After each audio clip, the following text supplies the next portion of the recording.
Danielle had just come back from work when her phone buzzed. It was a message from Uncle Raymond. There was no text, just a video. Curious, she tapped on it. The video was shaky, like it had been recorded in secret. It showed her family kitchen, the same one she had grown up in. Her mother was sitting at the table with her father and her brother, Brandon. They were laughing, deep in conversation. At first, Danielle smiled. It looked like a happy moment. But then, she heard her name. Her mother scoffed. "Danielle thinks she's so important just because she works in tech," she said. "She throws money at us like we should be grateful, as if that makes up for her attitude." Her father chuckled. "She acts like she's saving us. She's not a hero. She just feels guilty." Brandon leaned forward, shaking his head. "Honestly, I'm the one who does most of the work around here. Danielle's just a glorified tech support with a big ego. If anyone's holding this family together, it's me." They all laughed again. Danielle sat frozen on her couch, staring at the screen. She played the video again, and again. The laughter echoed in her ears each time, louder, crueler. Her mother's words stung the most.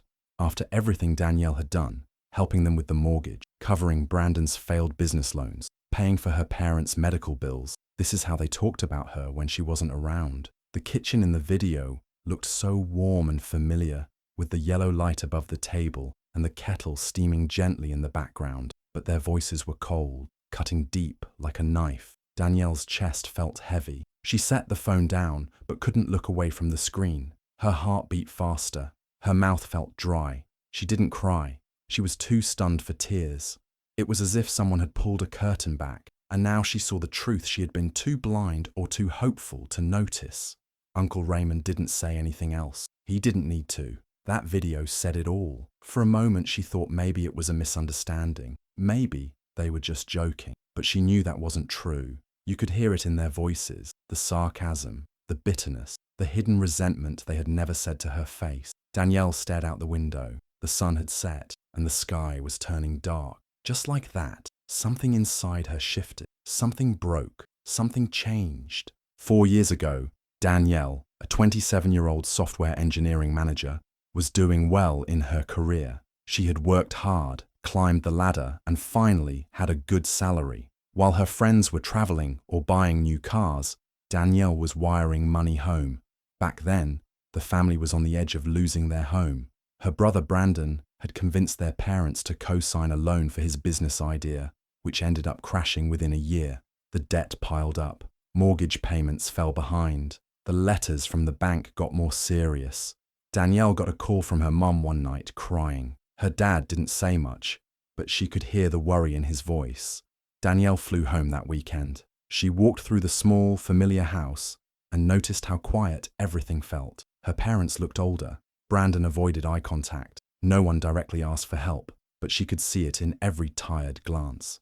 Danielle went back to the city, sat at her desk and made a decision. She wouldn't let them lose the house. But she also knew her family's pride. If she just paid it all off, they'd argue. They'd say no, even if they desperately needed yes. So she talked to Ivy, her best friend, who worked in finance, and they came up with a quiet plan. They started an LLC named Catalyst Properties. It sounded like a small real estate investment company. Through it, Danielle bought the mortgage from the bank. Legally, the payments still had to be made, but now they would go through a third party, Catalyst. Danielle continued paying over 80% of the monthly costs herself. Her parents didn't know. She let them believe a new investor had taken over and was giving them a break on the payment plan. Her mum would sometimes sigh and say, "Whoever this investor is, thank God they're being patient." Her dad would nod and say, "We're lucky. Let's just keep paying what we can." Danielle would smile and nod along during those phone calls, never correcting them. Even Brandon didn't know. He was too busy trying to launch new business ideas and pretending everything was fine. He would call Danielle now and then, asking for small loans, $500 here, $1,000 there, always promising to pay it back soon. He never did. She stopped asking. At a family BBQ a few months later, Uncle Raymond cornered Danielle by the grill. He had worked in property management for years and had looked up the LLC out of curiosity. He connected the dots. "You did this, didn't you?" he asked, his voice low. Danielle didn't answer at first, but then she nodded. "I thought so," he said. "You always were the quiet one. You never made noise, just handled what needed handling. He promised to keep it a secret, and he did. Danielle kept sending money. She kept the house afloat. Every month, like clockwork, she cut back on things in her own life, cancelled vacations, avoided buying a new car, skipped expensive dinners with colleagues. She didn't mind. It was family. She told herself it was worth it. She believed, deep down, that they knew. Maybe not the detail, but surely they could feel it. The way she was always there when things went wrong. The one they could call in the middle of the night. The one who never said no.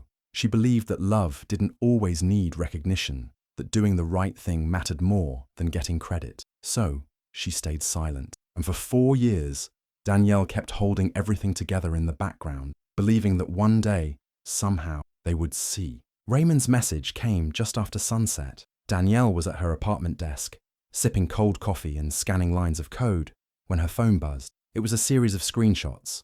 At first, she didn't understand what she was looking at. The group chat was called Family Futures. The name sounded like a cheesy investment seminar, but the names in the chat were unmistakable. Brandon, Mom, Dad. Her name was nowhere on the list. She had never even heard of this chat before. She scrolled. The first message was from Brandon. We need to start thinking ahead. Danielle's contract is probably up soon. Bet she got another bonus. Time to remind her the roof over Mum and Dad's heads still needs fixing. Mum replied, she's still single, no kids. What does she need all that money for? We made her. She owes us that much. Danielle's heart sank. Another message popped up. Her father. She acts like a hero, but never visits. Too busy with her city life. Tell her it's urgent. She'll send something. Brandon again. I'll handle it. She's easier to squeeze when I pretend I'm in trouble. Someone reacted with a laughing emoji. Danielle stared at her phone. Her coffee sat untouched. Her laptop forgotten. These weren't just careless words. This was a conversation. A plan. About her. Without her. She kept scrolling. There were jokes about her quiet lifestyle. How she didn't understand real family struggles. Her mum wrote, it's like she thinks paying the bills makes her better than us. Brandon added, it doesn't. I've been carrying this house emotionally for years. She just pays to clear her conscience. Danielle's hand shook. She opened her files, accessed the Catalyst account records. She'd never really looked at the total before, but now she needed to know. She'd paid exactly $262,411 in mortgage payments, maintenance, property taxes, and emergency repairs, quietly, month after month, year after year, their total contributions across 4 years, just under $51,000. She clicked through every transaction. She remembered the months she dipped into her saving, the time she cancelled her trip to Paris, the week she lived off ramen noodles after wiring Brandon $2,000 for urgent car repairs. It wasn't just about the money. It was the lies, the manipulation, the erasure. She hadn't asked for thanks, but she hadn't expected betrayal either. Her eyes burned, but no tears came. Not this time, not for them. Instead, her pain started to harden, into clarity, into something sharp and solid. Danielle realized that she hadn't just been generous. She had been used, and the people she thought she was protecting had never even tried to understand her. They didn't see her. They saw a wallet, and now she saw them clearly too.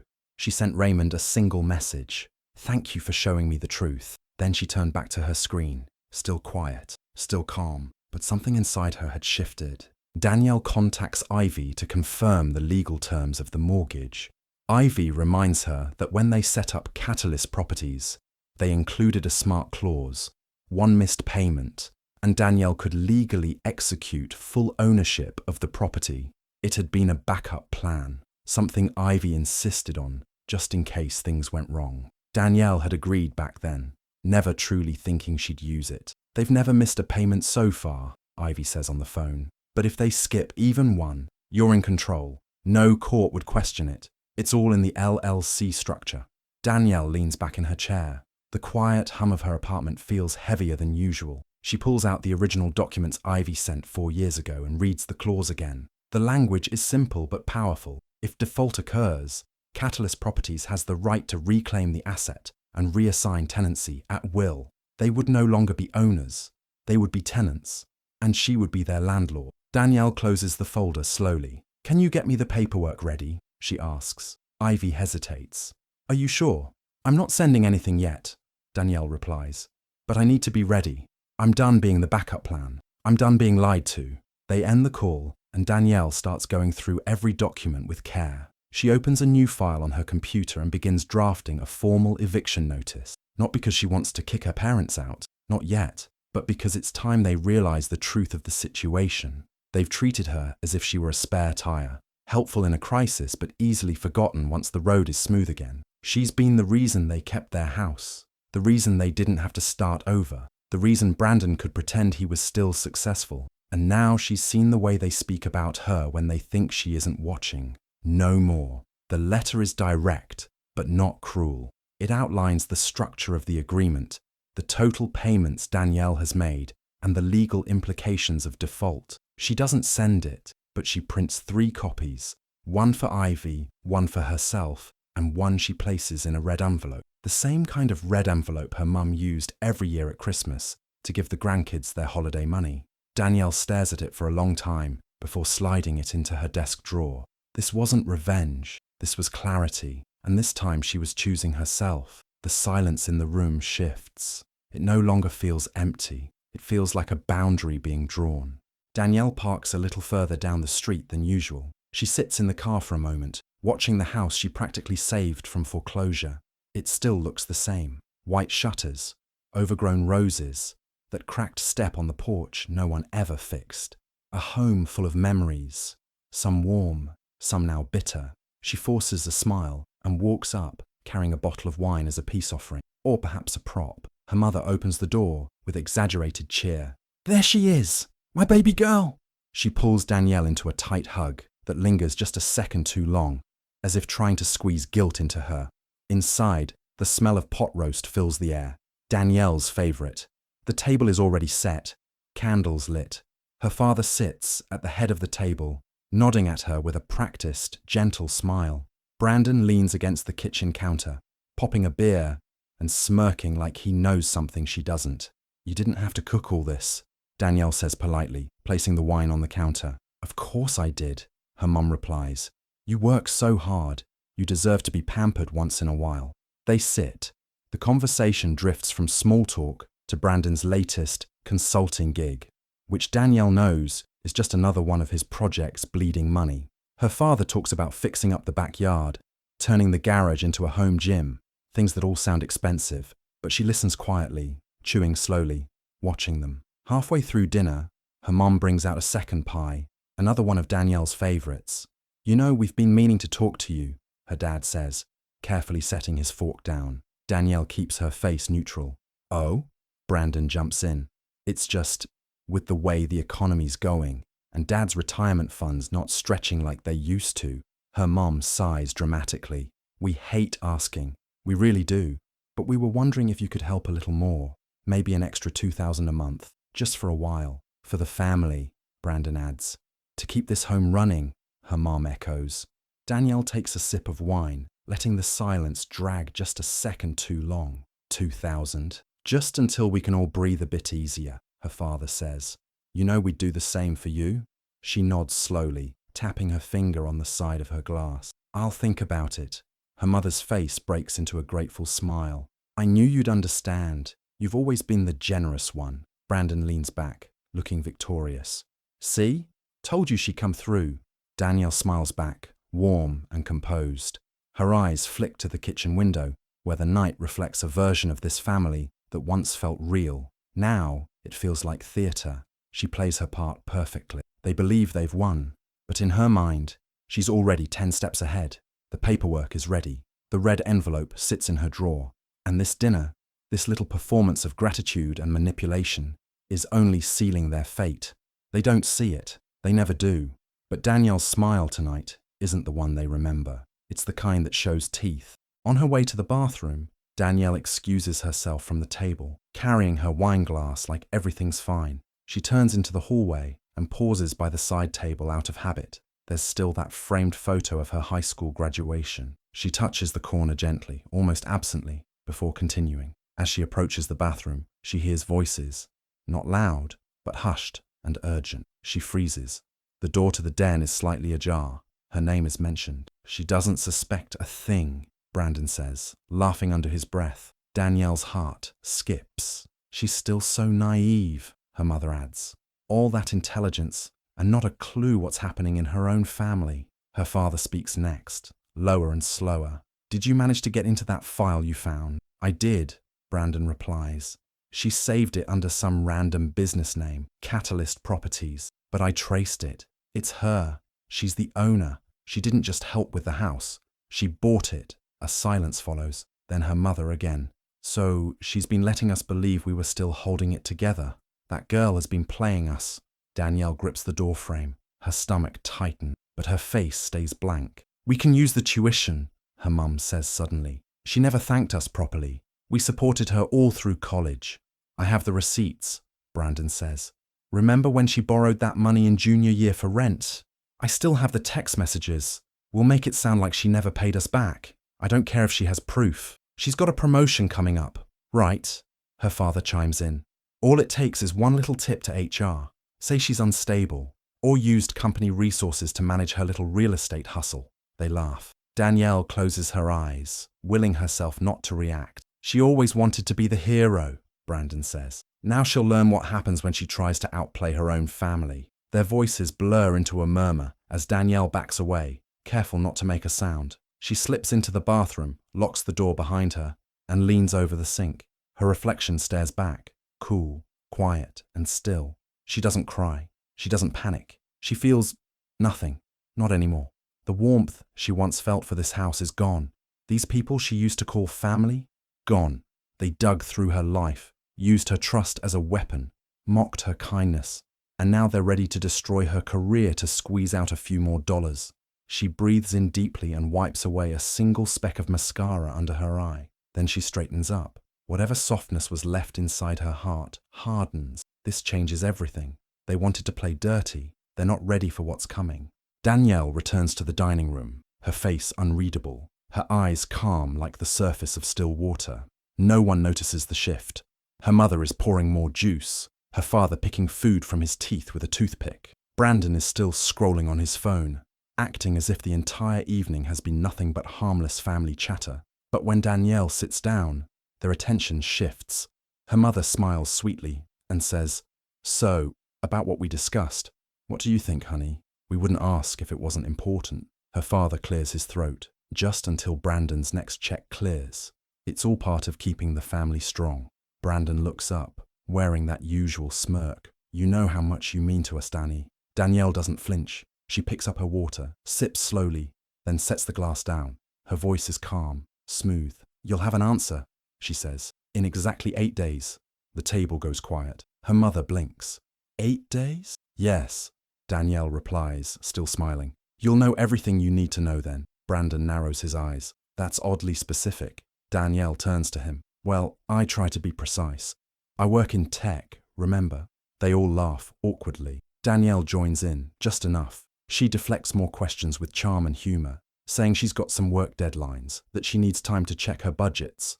No one presses further. Later, as she stands in the hallway putting on her shoes, her mother comes over with leftovers packed neatly in foil. "Don't forget to eat, you work too hard," she says, brushing invisible dust off Danielle's coat.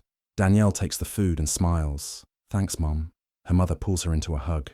"Family always comes first. Don't ever forget that." Danielle hugs her back and whispers close to her ear, "It sure does." Then she pulls away and walks to the door. Brandon calls after her, "Hey, just remember, don't let that city job make you forget where you came from." She pauses, turns slightly. "I won't," she replies with a soft smile. The door closes behind her. Danielle walks to her car slowly, not looking back. She sits in the driver's seat, staring at the steering wheel for a few seconds. Then she opens her phone, scrolls to Ivy's message. "Documents ready. You just say when." She types 2 words. 8 days. Then she drives off into the night, calm, steady, focused. It was never about revenge. It was about respect. And now, finally, the silence is over. 8 days later, early Monday morning, the deadline passes. For the first time in 4 years, no mortgage payment is made. By noon, Ivy submits the legal paperwork. Everything had already been prepared. Signatures, documents, timelines. Now it's official. Catalyst Properties becomes the full legal owner of the house Danielle saved, the house they laughed about in secret chats.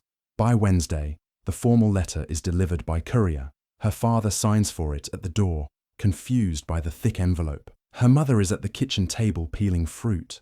Brandon is on the couch with a game controller. No one is expecting what's inside. They open it together. At the top, the letter reads, "Property status change. Effective. Immediately." Brandon squints. "What the hell is this?" Her mother reads aloud slowly, the words catching in her throat. "You are now legal tenants of the residence located at..." What? Her father grabs the letter from her hands and continues reading. "Catalyst Properties has assumed full legal ownership due to payment default. Monthly rent will be due beginning next month." Silence drops over the room like a storm cloud. Brandon flips to the second page. Financial records, neatly highlighted and organized. Every dollar Danielle has paid through the LLC. The total, $263,800. Their contributions, $51,200. A third page contains the mortgage clause they ignored. At the very back, there's a short handwritten note on Danielle's personal letterhead. "Just good business sense. Love, Danielle." Her mother's face flushes. "This must be a mistake. She wouldn't do this. Not to us." Brandon is already pacing. "She's bluffing. This has to be some legal scare tactic." Her father quietly walks to the back door and sits outside. He doesn't say a word. In the days that follow, more official notices arrive. The change has been filed with the county. Their new rental agreement outlines rules, including the option to buy the house at full market value or move out within 90 days. They try calling Danielle. She doesn't pick up. Brandon sends angry texts. Ivy replies instead, "All further communication must go through our office." The power shift is complete. There's no screaming match, no loud drama, just clean, legal action. The kind Danielle's family never expected from the quiet one who always said yes. The walls of the house are the same. The photos are still on the shelves. But something is different now. They're living in a home they thought they owned, until the daughter they dismissed reminded them who really held the keys. Danielle calls Uncle Raymond that evening. His voice is soft when he picks up, guilty, hesitant. "I should have told you a long time ago," he says. "I saw how they talked. I just didn't want to break the family apart." But Danielle doesn't sound angry. In fact, her voice is lighter than it's been in weeks. "You didn't break anything," she says gently. "They did that on their own. You gave me clarity. That matters more than you know." He's quiet for a moment, then says, "I'm proud of you. You did the hard thing." Danielle smiles, even though he can't see it. "Yeah," she says, almost to herself. "I did." The next morning, Danielle takes a quiet drive through her old neighborhood. She passes the house slowly, not out of regret, but closure. The curtains are drawn. The driveway is empty. A part of her wonders if they've read the latest notice about rent collection dates. But she doesn't care enough to find out. She doesn't stop. There's nothing left for her inside that house. By noon, she's standing in the hallway of her new condo. The space is modest, but bright. Clean walls, no history, no weight. Ivy had helped her find it, close to her new office, walking distance to a park she's always loved. She places her small suitcase on the floor and looks around. It's quiet in the best way possible. No expectations, no secrets, no guilt. Danielle walks over to the balcony, slides the door open and steps outside. The city hums gently below. She takes a slow, deep breath and exhales fully. This is hers, her space, her choice, her peace. For years she'd given everything, time, money, energy, hoping to be appreciated, trying to earn a love that should have never needed payment. But now, she understands. Love without respect is just control in disguise. Danielle isn't angry anymore, she isn't bitter. She's just done. As the sun dips lower in the sky, casting a warm orange light across her new home, she sits down, stretches her legs, and allows herself a rare feeling, freedom. For the first time in a long, long while, Danielle has chosen herself, and she's not looking back.